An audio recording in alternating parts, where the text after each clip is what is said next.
ต้องปล่อยวางใจที่เปี่ยมล้นไปด้วยความอยากให้ผู้อื่นได้รู้ด้วยเห็นด้วยเห็นตามที่อยากให้ผู้อื่นพ้นจากทุกข์ไปด้วยเหมือนกับตนพ้นไปแล้วนี่เรียกศาสนาอยู่มุมนี้เด้ใจคนนี่เด้บ่ได้แม่นวัตถุสิ่งของเอียงดอกแต่ก็ต้องอาศัยวัตถุสิ่งของที่ว่าเรื่องแก่นแห่งธรรมเลยบ่มีหม่องอยู่หม่องนอนก็คือเก่านั่นแหละก็เลยต้องมีการก่อสร้างว่าอารามท่านองค์สูงสุดก็คือวิหารท่านเป็นธรณีแห่งสงฆ์แผ่นดินอันรองรับบุคคลผู้รู้ธรรมเห็นธรรมรับใช้ธรรมส่งต่อธรรมตัวนี้มาเลยมีอานิสงส์มากอานิสงส์ของการท่านเป็นราท่านธรณีเป็นดินนี้เป็นของสงฆ์นั่นเองคือเป็นที่สงเคราะห์ของบุคคลผู้เดินทางไกลเป็นที่พักพิงของชนของสัตว์ทั้งหลายผู้ตกทุกข์ได้ยากนั่นแหละทั้งว่า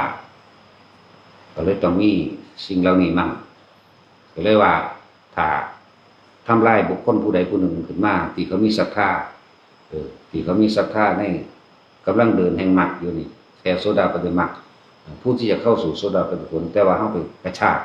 ให้เขาออกให้เขาซึกหรือขาเขาตายบาปมันก็เผาวัดลอยวัดมูลวัดธรรมดานั่นคือคนที่ขวางทางสวรรค์และมนุษย์ของตนเองลงสู่มหาวิกีน่านับเป็นอสงไขยทุกธรรมดาเลยตัวนี้บาปนักอีเลยนั่นแหละเพราะสันติว่าอนันตริกรรมทำร้ายพระพุทธเจ้าแค่โลกหิตุบาพระโลหิตห่อใจมันจะขาดกระคักก็เลยขาพระอรหันต์บอกจริงๆนั่นแหละการพ่อกับแม่ทำสงฆ์แตกแยกโอ้ยหนักเป็นอย่างนี้ที่ว่ายังประหยัดพระเจ้าพิมพิสารในสมัย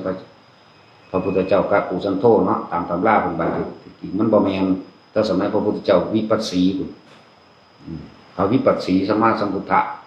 ญาติพระเจ้าพิมพิสารพระเจ้าพิมพิสารในสมัยนั้นก็เป็นเสนาบดีใหญ่เป็นอมาตย์ใหญ่พระเจ้าฟ้ามหากษัตริย์องค์นั้นมอบหน้าที่ให้คุ้มโรงครัวเพื่อสิถวายภัตตาหารแด่หมู่ภิกษุสงฆ์มีพระพุทธเจ้าเป็นประธานมีสงฆ์200,000เป็นบริวารแล้วก็การให้ท่าน3 เดือนวันนี้พวกแม่ขั้วโล่งขั้วหรือญาติหรือยังก็แล้วแต่เยอะแยะมากมายเอาของสงฆ์ไปกินโดยเพิ่นตั้งใจไว้แล้วว่านี่ทำให้ถวายสงฆ์ซะก่อนเมื่อเหลือจากสงฆ์แล้วเป็นเศษเป็นเดชจากสงฆ์แล้วจึงค่อยเอารับประทานเมื่อภายหลังก็บ่ผิดแต่ว่านี่ที่คนที่บ่มีศรัทธาคนที่บ่เชื่อแอบเอาน้ำปูน้ำปลากลับเมื่อบ้านตัวเองมั่งเอาศีลเอาสันเอาปูเอาปลาเอาเข่าเอาต่างๆสารพัดแอบเอาเมื่อบ้านมั่งแล้วก็ตั้งใจ